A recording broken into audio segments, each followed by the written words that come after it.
नमस्कार, मैं जितेंद्र चतुर्वेदी। मतांतर में आप लोगों का स्वागत है। बिहार की सियासत में सहमत का खेल चल रहा है एनडीए के भीतर, और यह बड़ा दिलचस्प है। वो खेल क्या है असल में, उसे हम लोग जानेंगे। उसके लिए जरूरी है कि थोड़ा इतिहास को टटोला जाए और उसके जरिए वर्तमान में जो वहां की एनडीए सरकार में हो रहा है उसको हम लोग समझेंगे। 2020 आप लोगों को याद होगा, ये वो दौर था जब बिहार में चुनाव होना था विधानसभा का, और उस चुनाव के दरमियान चिराग पासवान हनुमान बनते हैं और हनुमान बनकर वो चुनावी मैदान में उतरते हैं। एनडीए से अलग होकर वो चुनाव लड़ते हैं और नीतीश कुमार के प्रत्याशियों के खिलाफ वो अपने प्रत्याशी उतारते हैं, और उसका हासिल ये होता है कि नीतीश कुमार जो एनडीए गठबंधन में बड़े भाई हुआ करते थे, एक जमाने में वो छोटे भाई हो जाते हैं, 45 सीट पर आकर ठहर जाते हैं। और भाजपा जो वहां कभी छोटा भाई हुआ करती थी, आज स्थिति यह है कि वो सबसे बड़ा दल बन गई है बिहार में। ये जो नुकसान हुआ जदयू का, नीतीश कुमार की अगुवाई वाले दल का, ये उन्हें खटका, उनको बड़ी टीस हुई इसकी। और ये माना जाता है उसी टीस का आलम ये था कि जो पार्टी जिसे हम लोजपा के नाम से जानते रहे, और जो जिसके अगुआ एक दौर में रामविलास पासवान हुआ करते थे, अब वो नहीं रहे, और उन्हें माना जाता था कि असल में वही असली मौसम विज्ञानी है, क्योंकि वो जनता का मूड भाप लेते थे और इस सरकार से उस सरकार में शिफ्ट हो जाया करते थे। उस मौसम विज्ञानी के, मैं ये कहूं कि उस मौसम विज्ञानी से जो राजनीतिक विरासत मिली चिराग पासवान को, संभवतः वो उसे भाप नहीं पाए या जो भी हुआ हो, लेकिन उस लोजपा से, चिराग पासवान से जो सियासी अदावत ठन गई 2020 के चुनाव के बाद जदयू और लोजपा में, उसका हासिल यह हुआ कि लोजपा टूटती है और उस पार्टी है उस पर चिराग पासवान के चाचा कब्जा कर लेते हैं। और कहा यहां तक गया कि असल में चाचा को जो एनडीए में मंत्री बनाया गया लोजपा कोटे से, उसमें एक बड़ा, जो आप ये कहिए कि बैकिंग जदयू की भी रही, चूंकि नीतीश कुमार तो चिराग पासवान से खार खाए बैठे ही थे, संभवतः हो भी, चूंकि उन्होंने उन्हें 45 सीट पर लाकर खड़ा कर दिया था।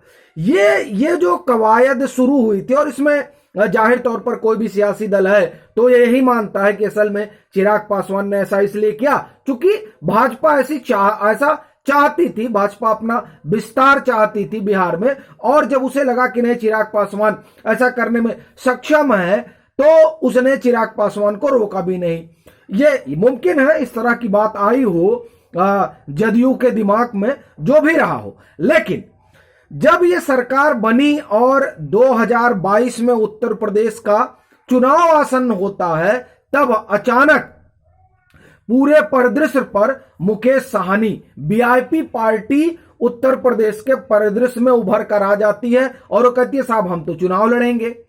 अब यहीं से कौतूहल बढ़ता है कि साहब ये यहां क्या आ गए, इनका क्या आधार है। वैसे ही जैसे ममता बनर्जी यहां आकर समाजवादी पार्टी के लिए प्रचार करते, उसका कोई मतलब नहीं, क्योंकि उनका अपना आधार नहीं है। जैसे जब पश्चिम बंगाल में चुनाव हो रहा था तो समाजवादी पार्टी के लोग गए थे और पश्चिम बंगाल में प्रचार कर रहे थे, तो उस प्रचार से कुछ हासिल तो नहीं होता है, लेकिन एक कौतूहल होता है कि आखिर में ये कहां से आ गए। अच्छा, जब मुकेश साहनी आए तो इसलिए लोगों के माथे पर बल पड़ा कि साहब ये तो एनडीए का हिस्सा है, इनके तो 3-4 विधायक भी हैं, तो ये यहां कहां से आ गए।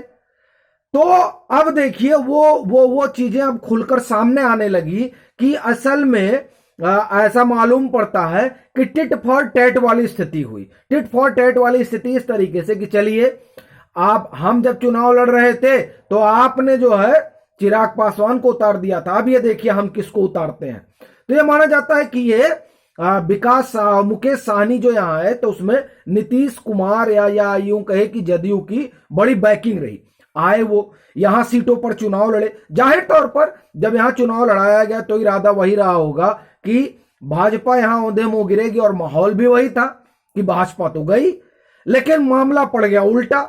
जिस तरह से चिराग पासवान ने नीतीश कुमार को निशाना बनाया था और नीतीश कुमार एकदम झुंझला गए थे, ठीक वही काम जो है मुकेश साहनी ने किया, और वो प्रधानमंत्री पर और योगी आदित्यनाथ को निशाना बनाने लगे। और निशाना बनाने में वो उस हद तक चले गए कि उनकी ही पार्टी के लोगों को लगा, ये बड़ी दिलचस्प बात है कि वीआईपी के ही लोगों को लगा कि मुकेश साहनी की पार्टी में रहना ज्यादा सही नहीं है, सीधे सीधे जो है भाजपा में चले जाओ, बात हो जाए खत्म। क्योंकि अब ये जो कर रहे हैं ये सुसाइडल है, जाहिर तौर पर वो सुसाइडल ही था। क्योंकि जब आप इस तरीके से किसी दल के शीर्ष नेतृत्व पर हमलावर होंगे तो वो दल अपना जो है अब अपने राजनीतिक रसूख का प्रयोग करेगा।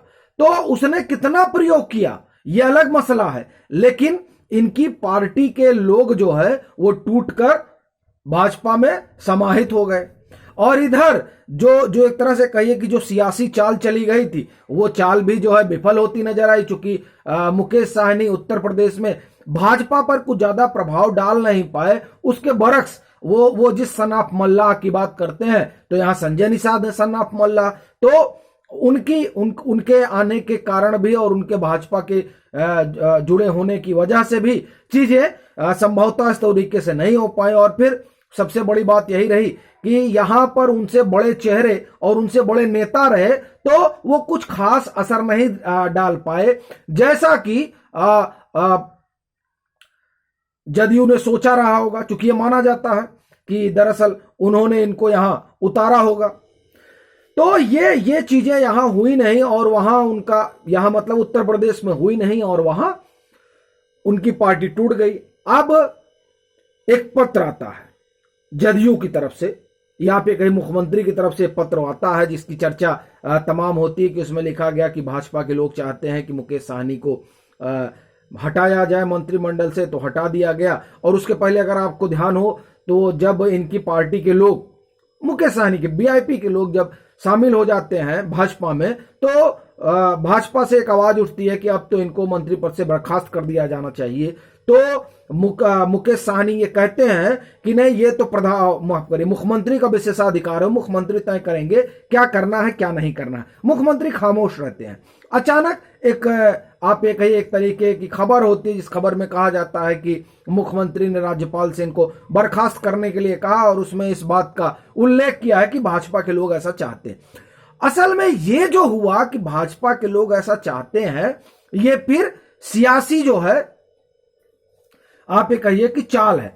और सियासी चाल इस वजह से, क्योंकि जब आप कहते हैं कि भाजपा के लोग ऐसा कह रहे हैं तो अब आप देखिए मुकेश साहनी क्या कह रहे हैं। मुकेश साहनी कह रहे हैं कि मैं अति पिछड़े वर्ग से आता हूं। और अगर आपको याद हो और अगर आप भाजपा की इस समय पॉलिटिक्स देख रहे हो या तमाम सियासी दलों की पॉलिटिक्स देख रहे हो तो वो अति पिछड़ा, अत्यंत पिछड़ा, जिसे या आप कहिए महादलित, इसी पर फोकस है। और ये जो तबका है, ये नरेंद्र मोदी की अगुवाई में जो नई भाजपा खड़ी हुई तो ये तबका उस तरफ शिफ्ट हो रहा है। इसी वजह से नीतीश कुमार जो एक समय में वहां बड़े भाई हुआ करते थे, उनकी हालत खस्ता हो रही है और उनका जो आधार है वो खिसक रहा है। माना जा रहा है कि ये जो दांव उन्होंने चला है कि ये लिख दिया कि नहीं, भाजपा इस तरह का लोग दबाव बना रहे हैं कि इनको हटाया जाए, तो ये लिखना और उसके बाद मुकेश साहनी का अति पिछड़े कार्ड का समाज से होने का दावा करना, ये सियासी संकेत मिलते हैं कि असल में जो जमीन जदयू की भी खिसक गई है उसे इस एक बयान के जरिए या आप कहिए मुकेश साहनी के जरिए दोबारा अपने उस आधार को पाने की कवायद कर रहे हैं। लेकिन सवाल यह है कि ये जो कवायद है, और जो आप ये कहिए कि वहां कहा भी जाता है कि नीतीश कुमार ने जब उन्होंने अपना मुख्यमंत्री बने उसके बाद से अपनी पोजीशनिंग पॉलिटिकली बड़ी मजबूत करने के लिए उन्होंने अति या महादलित का जो एक कार्ड खेला और उसमें फिर पसमानदा मुसलमानों को जोड़ा ताकि वो बड़ी मजबूत स्थिति में रहे सियासी तौर पर। तो वो तमाम चीजें उन्होंने की। लेकिन जिस तरह से भाजपा उभरी और खासकर नरेंद्र मोदी की अगुवाई में, और जिस तरह से उसने सोशल इंजीनियरिंग किया और उनका जो अपना एक महादलित वाला है उसमें सेंधमारी हुई, और उस सेंधमारी का आप देखिए कि जो, और फिर एक चीज और मैं इसमें जोड़ूं कि ये दरअसल जो वेलफेयर स्कीम है जिसने खासा असर डाला है उत्तर प्रदेश में, उसका आप ये समझिए कि बड़ा प्रभाव बिहार में भी पड़ेगा। और इस चीज से ऐसा मालूम पड़ता है कि नीतीश कुमार भी वाकिफ है। इसलिए ये जो मुकेश साहनी वाला प्रकरण हुआ है, इस मुकेश साहनी वाले प्रकरण को मुकेश साहनी के जरिए इसे और बढ़ा चढ़ाकर, या आप कहिए कि इसका पूरा सियासी लाभ लेने की कवायद जरूर होगी, क्योंकि इसके जरिए भाजपा का जो वो सामाजिक न्याय वाला चेहरा है, भाजपा का जो वो गरीब गुरुआ को साथ लेकर चलने वाला चेहरा है, जाहिर तौर पर उस पर डेंट मारने की कोशिश है। लेकिन भाजपा, मुझे लगता है कि अब इन तमाम चीजों से आगे निकल रही है और उसकी जो वेलफेयर स्कीम है, उसने जो एक वर्ग तैयार किया है, उस वर्ग की वजह से वो बड़ी मजबूत स्थिति में नजर आती है। लेकिन फिर भी सियासत है, और जाहिर तौर पर नीतीश कुमार को माना जाता है कि वो बड़े राजनीति के बड़े चतुर खिलाड़ी हैं। योगी आदित्यनाथ के शपथ ग्रहण समारोह में जिस तरीके से वो प्रधानमंत्री से मिले, उसे लेकर एक अलग तरह की चर्चा हुई कि साहब पूरा ही झुक गए। लेकिन बड़ी बात यह है कि वहां वो पूरा ये दिखाते हैं कि नहीं, जो है आप ही हैं। लेकिन बिहार में वो एक अलग तरह की सियासी बिसात बिछाते हैं और अपनी, आप ये कहिए कि सियासी चाल चलते हैं। लेकिन बड़ी बात यह है कि जिस चुनाव को उन्होंने अंतिम कहकर लड़ा, और जाहिर तौर पर वो चुनाव नीतीश कुमार के चेहरे पर हुआ, ऐसी स्थिति में ये जो पोजीशनिंग कर रहे हैं अपना, या आप कहिए कि आधार बढ़ाने के लिए, जो मेरी भी बात हो रही है उसमें स्पष्ट आ रहा है कि अब वो खिसक रहा है और वो भाजपा की तरफ जा रहा है। और भाजपा के लोग भी ये चाहते हैं कि अब जो है वो अकेले उतरे भाजपा मैदान में। बात करने को लोग कहते हैं कि नहीं, अब 2015 वाली स्थिति नहीं रह गई है, अब बड़ी मुफीद स्थिति बन रही है भाजपा के लिए। अब भाजपा क्या करेगी एक अलग मसला है, लेकिन बिहार में ये सहमत का खेल जो है वो चल रहा है। भाजपा अपने तरफ से कोई कसर नहीं छोड़ना चाहती है और जदयू अपने तरफ से अपना वो आधार बनाने की पूरी कोशिश कर रहा है। जो उसे लगता है कि खिसक गया है, उसके लिए फिर उसे जिस तरह का भी सियासी शतरंज बिछाना पड़े वो उसको बिछा रही है, उसमें वो कोई गुरेज नहीं कर रही है। अभी के लिए फिलहाल इतना ही। अगर आप मतांतर से नहीं जुड़े हैं तो जुड़िए, वीडियो को लाइक कीजिए, शेयर कीजिए और अपने सुझाव जरूर साझा कीजिए।